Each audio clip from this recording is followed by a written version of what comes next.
let's take it to the next step. This is part 2, where we're going to actually learn how to return a value from a function.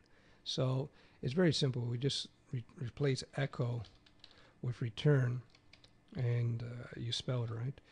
And what you want to do is you want to get rid of these for now. So now this function simply returns hello world. So what we're going to see is that calling footer will not actually print anything to a screen, and we'll see why in a second. So nothing is printed. Why? Because we haven't, by calling this function, we're not actually telling it to print. All this function does is return the value hello world. It's up to us now to use this value in our PHP pages. Now the simplest thing you can do is go echo footer, and hello world appears. What's the difference between just simply printing and returning? Well, besides the fact that you can do all kinds of things with your custom functions, you can create custom functions that validate email addresses, that connect to databases, that draws images to the screen. You can do anything with a custom function. And the return value is very important because that allows you to control what messages, if you will, this custom function gives back to the rest of your PHP script. So for instance, you could have this custom function return a value that's used in another function that does something. So returns are pretty fundamental to programming. So it's just, again, these are very basic examples just so that you understand how to return values.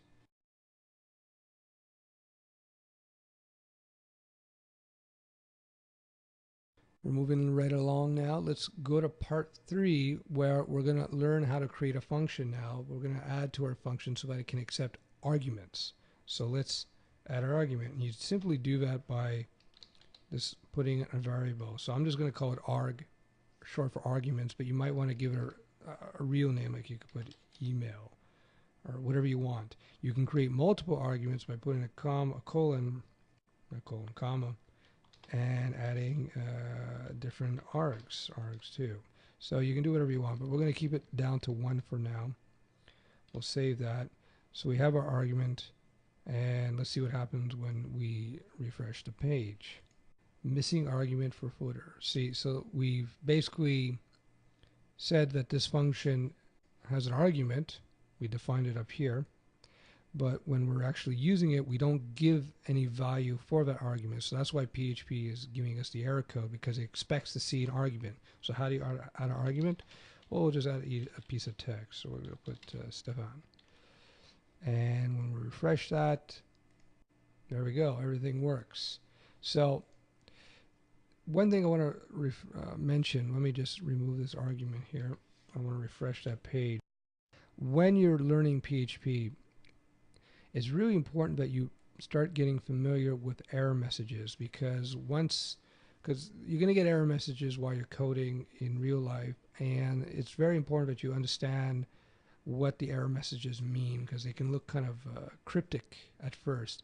So when you're learning, try to pay attention to the error messages, try to understand them, and sometimes it's a good idea to break your code on purpose just to see what error messages are produced.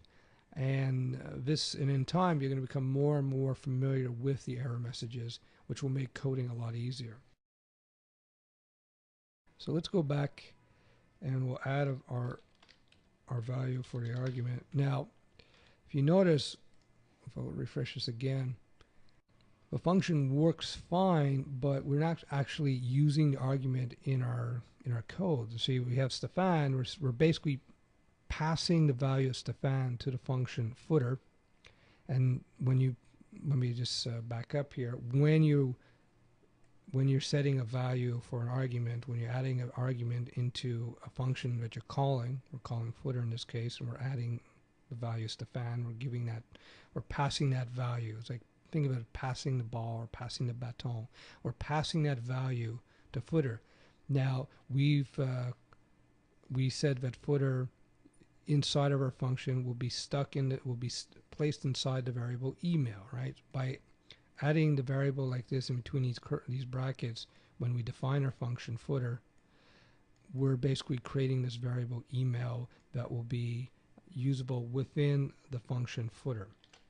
We'll get back to that a little bit later to clear that up, just in case it's not clear to you. So what we're going to do is we're going to go like this, and we're going to actually use our argument in the code. So we save that. Let's see what happens. See, hello world, Stefan. See, now we're actually using the argument within our PHP function. The next step is to actually add another argument. I'll just call it arg for the sake of speed. And again, if I refresh the page, we're going to get an error because missing argument 2, it's saying we're missing the second argument for the function footer. So we have to go back and we have to again give a value for arg2, and we'll just go give our PHP because I'm shameless in my promotion, and we'll just refresh that. Hello, everything works, but again, we're not using our second argument inside of our code here. So let's do that now. You know what, I'm just going to push this up like this because we don't want more room for you guys to see the actual code window. All right, so let's actually use the second argument here inside of our code. And again, I'll just append this like so. Nothing to get excited about. And there it is. What you want to take away from this section is that we could pass arguments into our functions and then use those arguments in our functions. We can use them in so many different ways. This is very basic where we're just returning the values. We could actually do something like this, for instance, just to show you that it doesn't all have to be together. We could tell the script to actually echo out a value. So we're just going to tell it to echo out the value in the second argument. And let's see what happens here. And as we can see, nothing happened. And the reason I did this was to demonstrate another point, is that when you have a function, you can have all kinds of code in your function, right? But when you hit the return, that's when the function stops doing its thing. It basically tells PHP, okay, we've hit our return. This is our return. And we've hit a return statement. All right, function's over. Move on. And that's what happened. It never got to the echo because it got to return first. So we have to put our echo first. And we'll refresh that. And then we're going to see what happens. Okay, it worked. Great. So hello PHP, that was our second argument. And then we returned this, right? That making sense here? So again, to take away, what you want to take away from this part is that your return statement inside of a function, because you could have tons of code here. You could call other functions. You could call built-in PHP functions, put them in here. You could create a whole set of your own functions and put them in here. And you can have footer call these functions. But at the end of the day, when the function hits the return statement, that's the end. Anything that comes after that will not be processed by PHP.